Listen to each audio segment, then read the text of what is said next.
அரசனை நம்பி புருஷனை கைவிட்ட கதை அப்படின்னு கேள்விப்பட்டிருக்கீங்களா? அது யாருக்கு பொருந்ததோ இல்லையோ, இப்ப ராகுல் காந்திக்கு தான் பொருந்துகிறது. பாஜக சொல்லித்தான் தாவேகா இயங்கி கொண்டிருக்கிறது என்ற சின்ன குழந்தைக்கு கூட தெரிஞ்ச உண்மை இத்தனை நாள் கழித்து ராகுல் காந்திக்கு தெரிந்து தலையில அடிச்சுட்டு அழுதுருக்கிறாரான் டெல்லியில. சோனியா காந்தி அம்மையார் கூப்பிட்டு இதைத்தான் நான் அப்பவே சொன்னேன், நீ கேட்டையா அப்படின்னு ராகுல் காந்தியை திட்டி இருக்கிறார்.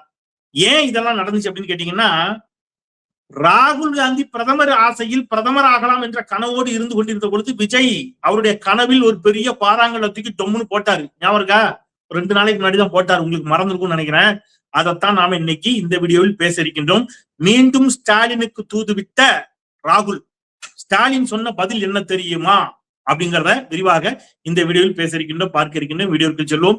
அனைவருக்கும் வணக்கம். இது தமிழ் கேள்வி. மீண்டும் உங்களை சந்திப்பதில் மிக்க மகிழ்ச்சி. நான் செந்தில் வேல் பேச்சு. தமிழ் கேள்வியை மறக்காம சப்ஸ்கிரைப் செய்து பாருங்கள், உங்கள் பேராதரை தாருங்கள் என்று கேட்டுக்கொண்டு இன்னைக்கு வீடியோக்குள்ள போலாம்.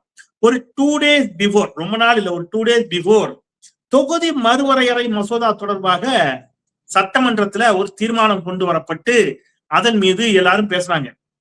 எதிர்கட்சி தலைவரும் கடைசியாக திமுகவும் இந்த தீர்மானத்தை வரவேற்கிறது என்று சொன்ன பிறகு அதோட விவாதம் முடிஞ்சிருக்கணும். ஆனால் நம்ம அமைச்சர் ஆதவ் அர்ஜுனா எழுந்தார். அந்த இடத்துல எழுந்து அவர் ஒரு நீண்ட உரையை நிகழ்த்தினார். அந்த உரையில் தான் ஒரு பெரிய கல்லை தூக்கி ராகுல் காந்தியோட கனவு இருக்குல்ல, எந்த கனவு? ஆமா, பிரதமர் ஆகணுங்கிற கனவு, அதுல தூக்கி போட்டார். பேசுகின்ற பொழுது ஒரு வார்த்தையை சொன்னார் அமைச்சர் ஆதவ் அர்ஜுனா. இனி அடுத்து வரக்கூடிய பிரதமர், வருங்காலத்தில் ஒரு பிரதமர், இனி வரும் காலத்தில் ஒரு பிரதமர், தமிழ்நாட்டில் இருந்து ஒரு பிரதமர் வர வேண்டும் அப்படின்னு சொன்னார். எல்லாருக்கும் ஷாக். ஏன் அப்படின்னா, இப்ப பாஜகவிலிருந்து மோடி பிரதமர் வேட்பாளர், காங்கிரஸ்ல இருந்து ராகுல பிரதமர் வேட்பாளரா அவங்க கட்சியை நம்பல, அறிவிக்காது, அதை விட்டுருங்க. ஐயோ பாவம், ஸ்டாலின் தான் சொல்லிட்டு இருந்தாரு இவரை ஒரு பிரதமர் ஆகணும்னு ஆசைப்பட்டாரு. அவர் ஆசைப்பட்டதுக்கு இவர் துரோகம் பண்ணிட்டு போயிட்டாரு, அதை விடுங்க, அது வேற, நான் பின்னாடி வர்றேன். அப்ப ராகுல் காந்தி பிரதமர் வேட்பாளர் நம்ம யூகித்துக் கொள்வோம், அப்படி வச்சுப்போம். அப்போ இந்த பக்கம் மோடி, இந்த பக்கம் காங்கிரஸ் சார்பில் ராகுல் காந்தி. இப்ப தமிழ்நாட்டிலிருந்து ஒரு பிரதமர் வேட்பாளர் அப்படின்னு ஆதவ் அர்ஜுனா சொல்றாரு அப்படின்னா யாரு? ஒருவேளை மாணிக்கம் தாக்கூரா இருக்குமா? வாய்ப்பு இல்ல. ஒருவேளை அந்த விழி சக்கரவர்த்தியா, அவர் பேர் என்ன, பிரவீன் சக்கரவர்த்தி, ஆமா பெரிய நடிகர், நடிச்சே ஏமாத்தினார்ல, அந்த பிரவீன் சக்கரவர்த்தியை ஒருவேளை பிரதமர் வேட்பாளராக அறிவிக்க வாய்ப்பு இருக்கா? அதுக்கும் வாய்ப்பு இல்ல. அப்ப யார சொல்லியிருப்பாரு ஆதவ் அர்ஜுனா? நிச்சயமா காங்கிரஸ் கட்சியை சேர்ந்தவர்கள் இல்ல. அப்ப அடுத்த பிரதமராகும் வாய்ப்பு தமிழ்நாட்டை சேர்ந்த ஒருவருக்கு இருக்கிறதா, அல்லது தமிழ்நாட்டை சேர்ந்த ஒருவர் அடுத்த பிரதமராக வேண்டும் என்று சொல்லுகின்ற பொழுது இது எங்கேயோ கேட்ட குரல் மாதிரி உங்களுக்கு தோன்றுகிறதா? எஸ், விஜயனுடைய ஜோதிடர் இதை சொன்னார். உங்களுக்கு ஞாபகம் இருக்குதா? விஜயனுடைய ஆஸ்தான ஜோதிடர் அவர் சொன்னார், அவருக்கு பிரதமராகும் யோகம் இருக்கிறது, ஜாதகம் இருக்கிறது என்று விஜய்க்கு சொன்னார். இப்ப அப்படியே அதை நோக்கி நகர்த்த ஆரம்பிக்குது தாவேகா காய்களை. ஆதவ் அர்ஜுனா சொல்றாரு அடுத்த பிரதமர் யார? எக்ஸாக்ட்லி திரு ஜோசப் விஜய் அவர்களைத்தான் சொல்லுகிறார். அப்ப ஜோசப் விஜய் பிரதமர்னா ராகுல் காந்தி யாரு? ஜோசப் விஜய் பிரதமர்னா ராகுல் காந்திக்கு என்ன கொடுப்பாங்க? குச்சும் டைம் குறி ரொட்டியும், வேற என்ன? அவ்வளவுதான்.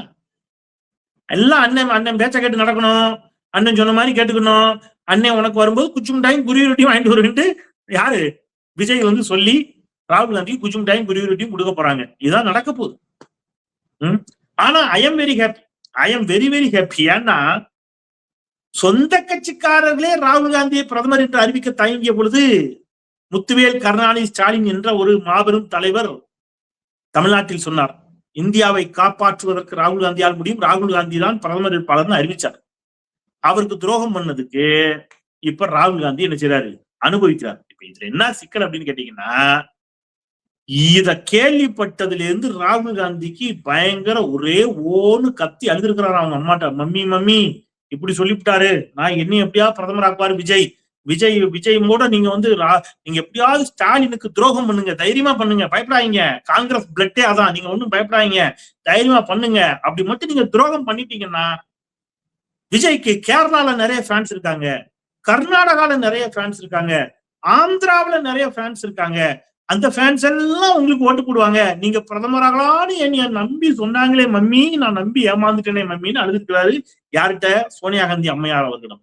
சோனியா காந்தி அம்மையார் சொல்லியிருக்கிறாங்க, நான் தான் அப்பவே சொன்னேனே, திமுகவோடு லாங் டைமா நம்ம ஒரு கூட்டணியில இருக்கோம், நம்ம சொந்த கட்சிக்காரனே மகனே உன்னை பிரதமர் வேட்பாளராக அறிவிக்க தயங்கிய போது ஸ்டாலின் தானே அறிவித்தார், நான் சொன்னேனே, நீ கேட்டாயா என்று அன்னை தன்னுடைய மகனிடம் நொந்து கொண்டார் என்றும் ஒரு செய்தி. இப்பதான் இவருக்கு ராகுல் காந்திக்கு ஒண்ணு புரிய ஆரம்பிக்குது. ஆகா, இதெல்லாம் இப்ப பாஜகவோட பிளானா அப்படின்னு இப்பொழுதுதான் ராகுல் காந்திக்கு இந்த திட்டங்களே என்ன செய்ய தொடங்கி இருக்குது, புரிய தொடங்கி இருக்கிறது. நான் இதுக்கு கூடுதல் சான்று சொல்லட்டுமா? சும்மா நான் ஏதோ இட்டுக்கட்டி பேசுறேன், கற்பனையில பேசுறேன்னு நினைக்காதீங்க. நீங்க பேஸ்புக்லயும் இன்ஸ்டாகிராம்லயும் ட்விட்டர்லயும் இன்னைக்கு காலையில இருந்து நான் வரும்போது, நான் இன்னைக்கு ஒரு பயணத்துல இருந்தேன், ட்ரெயின்ல வரும்போது மட்டும் மினிமம் ஒரு 10 வீடியோ பார்த்திருப்பேன். 10 வீடியோ என்ன வீடியோ தெரியுமா? ஏஐ மூலம் கிரியேட் பண்ணப்பட்ட வீடியோ, விஜய்க்காக கிரியேட் பண்ணப்பட்ட வீடியோ, ஒரு வட இந்திய பெண்மணி, ஒரு இளம் பெண் வட இந்திய பெண் பேசுவது போன்ற ஒரு வீடியோ. என்ன சொல்றாங்க அப்படின்னு கேட்டீங்கன்னா, விஜய் அவர்களுடைய ஆட்சி தமிழ்நாட்டுல என்ன பண்ணுதா அப்படின்னு கேட்டீங்கன்னா, பாலியல் வன்கொடுமை செய்பவர்களுக்கு எல்லாம் இனி நீதிமன்றத்தின் மூலம் தண்டனையே கிடையாதான். விஜய் அறிவிச்சுட்டாராம். எல்லாருக்கும் என்னதான் கன் ஷூட், எல்லாருக்கும் அவ்வளவுதான், நிக்க வச்சு துப்பாக்கியால சுடுவேன் என்று அறிவித்து அதை செய்ய தொடங்கி விட்டார். ஆகா, இப்படிப்பட்ட ஒருவர் அல்லவா இந்தியா முழுமைக்கும் தலைமை ஏற்க வேண்டும்னு வீடியோ பல லட்சம் வியூஸ் போயிருக்கு. சரியா? இன்னொரு வீடியோ உங்களுக்கு சொல்றேன். நீங்க தமிழ்நாட்டுல இருக்கீங்க, இதெல்லாம் நடந்திருக்கா நீங்க யோசிச்சுக்கிடுங்க. சரியா? இன்னொரு வீடியோ, இனி தனியார் மருத்துவமனைகள் எல்லாம் அலறுகின்றன அப்படி ஒரு வீடியோ. தனியார் மருத்துவமனை எல்லாம் ஏன்டா அலறணும்னா, விஜய் சட்டம் போட்டிருக்காராம், தனியார் மருத்துவமனையில் சிகிச்சை பெற்ற ஒருவர் இறந்து போனால், அவருக்கு இறந்து போயிட்டாங்கன்னா மருத்துவமனைக்கு எந்த கட்டணத்தையும் நீங்க செலுத்த வேண்டாம் என்று விஜய் சட்டம் போட்டார்னு ஒரு வீடியோ. என்ன ஆகும்? எந்த மருத்துவராவது ஒரு பேஷண்ட கொல்லணும்னா மருத்துவம் பார்ப்பாரு. எந்த மருத்துவராக இருந்தாலும் கடைசி வரைக்கும் நினைச்சுவாரு. அவர் கற்ற அத்துணை மருத்துவ அறிவையும் பயன்படுத்தி, நவீன மருந்துகளை பயன்படுத்தி, நவீன உபகரணங்களை பயன்படுத்தி ஒரு மனிதனை காப்பாற்றுவதற்கு தான் போராடுவார். எந்த மருத்துவராக இருந்தாலும் ஒரு உயிர் அப்படி விட்டுறணும் எந்த மருத்துவம் நினைக்க மாட்டார். தனியாரா இருக்கட்டும் சரி, கவர்மெண்டா இருக்கட்டும் சொல்லி, விதிவிலக்குகள் எங்கேயாவது 1-2 பேர் எல்லா துறையிலும் இருப்பது போல இருக்கலாம், அதை விட்டுருங்க. பொதுவா யாரும் அப்படி நினைக்க மாட்டாங்க. அப்போ ஒரு தனியார் மருத்துவமனையில ஒருத்தர் சேர்க்கிறாங்கன்னா அவங்க என்ன செய்யறாங்க? ட்ரீட்மெண்ட் எல்லாம் பண்றாங்க, பாக்குறாங்க. அதுல கட்டணம் கூடல் இருக்கலாம், அதெல்லாம் விமர்சனம், அது வேற. கட்டணம் இருக்குது, அதெல்லாம் அதையும் தாண்டி அவர் செத்துப்பிட்டாரு அப்படின்னா ஒரு மனிதன், அதுக்கு கட்டணம் செலுத்த மாட்டேன்னு விஜய் ஒரு சட்டம் போட்டிருக்காரு. இது ஃபேக் நியூஸ், அதை விட்டுருங்க. பட் இந்த ஃபேக் நியூஸ்ன்னு தமிழ்நாட்டிலே இப்ப பல பேர் இதை நம்ப தயாரா இல்ல. நம்ம என்ன எதை இது ஃபேக்குங்கிறத நம்ப தயாரா இல்ல. இல்ல விஜய் நான் சொல்லியிருப்பார் அப்படிங்கிற கூட்டம் தமிழ்நாட்டிலே இப்படி ஒரு கூட்டம் உருவாக்கி விட்டது என்றால் வட இந்தியால இவன் நம்புவானா மாட்டான்? சத்தியமா நம்புவான். அப்ப வட இந்தியால இப்படி ஒரு செய்தி, எப்படி பாலியல் தொல்லை கொடுத்தால் விஜய் எல்லாரையும் சுட்டுக்கொள்ள சொல்லிட்டாராம். அப்புறம் இந்த மாதிரி மருத்துவமனை. அப்புறம் இன்னொரு வீடியோ பார்த்தேன். அது என்னன்னு கேட்டீங்கன்னா, உண்டியல் இனி கோவில்களில் மட்டும் வைக்கப்படாதான். கோயில்ல மட்டும் உண்டியல் கிடையாது, இனி பள்ளிக்கூடத்திலையும் ஹாஸ்பிட்டல்லையும் உண்டியல். ஏன் அப்படின்னா, தமிழ்நாட்டில் யார் ஒருவருக்கும் இனி என்ன கிடையாது, இதே கிடையாது, கட்டணமே கிடையாது. அத்துணை பேருக்கும் இலவச மருத்துவம், அத்தனை பேருக்கும் இலவச கல்வி. அதுக்காக கோயில் வாசல்லையும் உண்டியல் வச்ச மாதிரி பள்ளிக்கூடத்திலையும் ஹாஸ்பிட்டல்லையும் விஜய் உண்டியல் வைக்க சொல்லியிருக்கிறார். இதெல்லாம் இன்னைக்கு மட்டும் நான் இன்னும் இருக்கு. இதெல்லாம் கேட்டா உங்களுக்கு கிரு தலை சுத்தம். நான் பேசுறது உங்களுக்கு லேட்டா தோணும். இந்த மாதிரி போலி செய்திகளை வட இந்தியா முழுவதும் பயங்கரமா பரப்ப தொடங்கிட்டாங்க விஜயினுடைய சோசியல் மீடியா வாரியர்ஸ். எதுக்கு பரப்புறாங்க?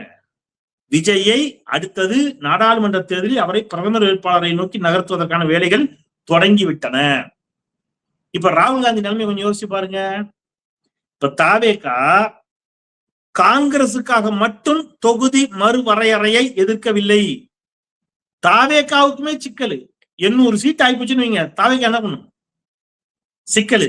தமிழ்நாட்டுல ஏதோ இன்னைக்கு ஜெயிச்சுட்டாங்க, வெற்றி பெற்று விட்டார்கள். அவருடைய எளிய மொழியில சொல்லணும்னா அதிர்ஷ்டம், நல்வாய்ப்பு அப்படி வச்சுக்கிடுவோம். அவங்களே அது இந்த நிமிஷம் வரைக்கும் நம்ம தான் முடிச்சுக்கிட்டு இருக்காங்க. அது வேற. 60 கேண்டிடேட்டுக்கு மேல போடுறதுக்கு கேண்டிடேட் இல்லாம தாவேகா முழிச்ச மொழி எனக்கு தெரியும், பத்திரிகையாளர்களுக்கும் தெரியும். அப்படி இருக்கும்போது 850 சீட்டுக்கு எங்க போறது? அப்ப அது ஒரு சிக்கல். இதெல்லாம் சேர்ந்துதான் இருக்குன்னு வைங்க. இப்ப தாவேகாவும் விஜயும் பிரதமர் நாற்காலியை நோக்கி நகர தொடங்கி விட்டார்கள். இப்ப ஸ்டாலின் வீட்டு கதவை திருப்பி தட்டுவோம். நாம யாரு காங்கிரஸ் சொல்லுதான்.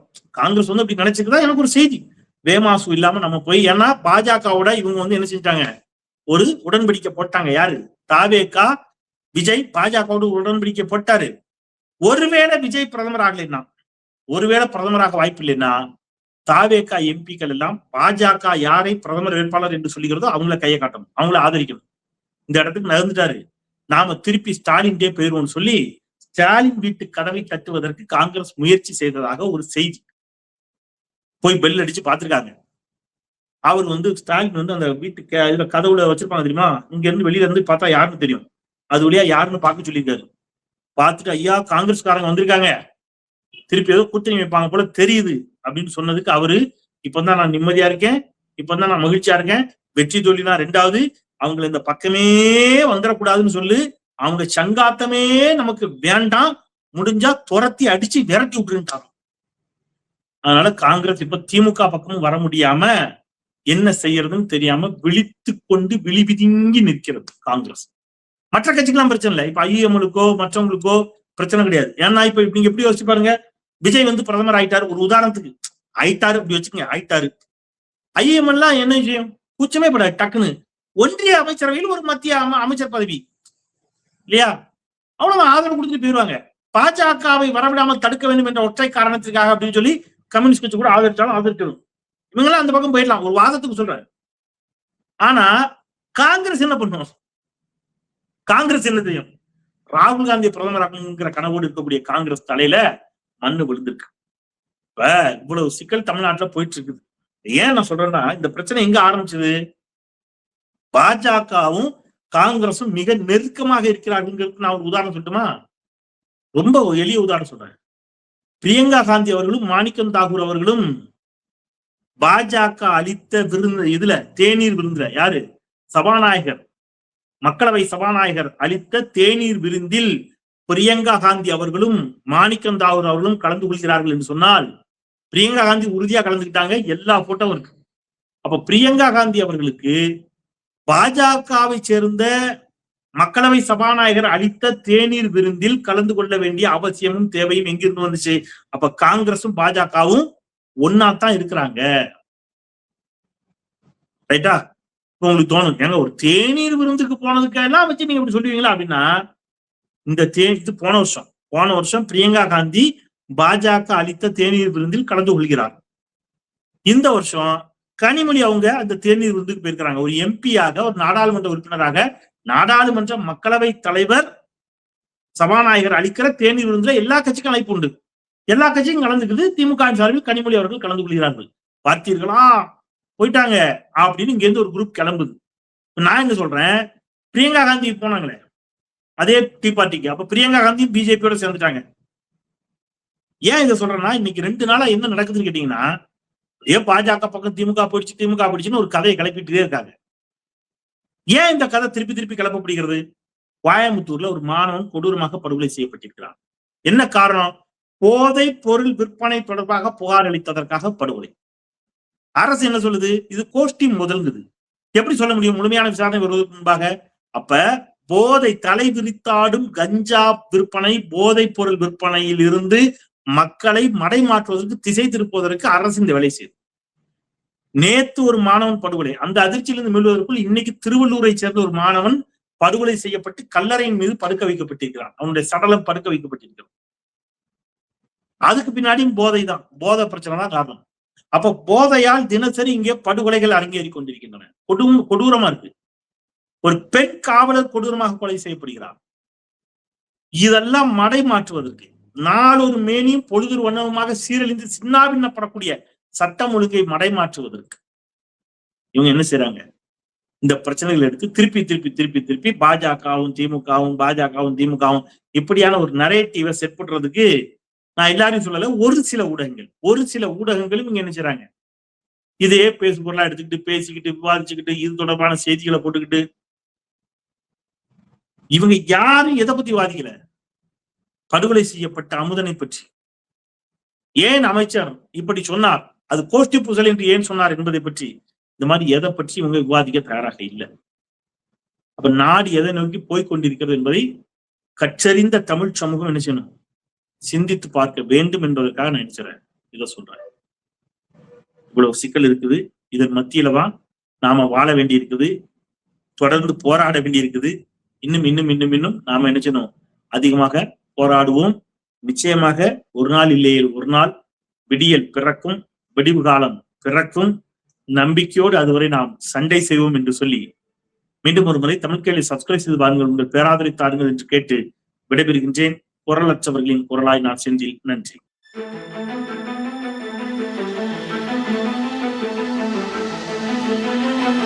Thank you.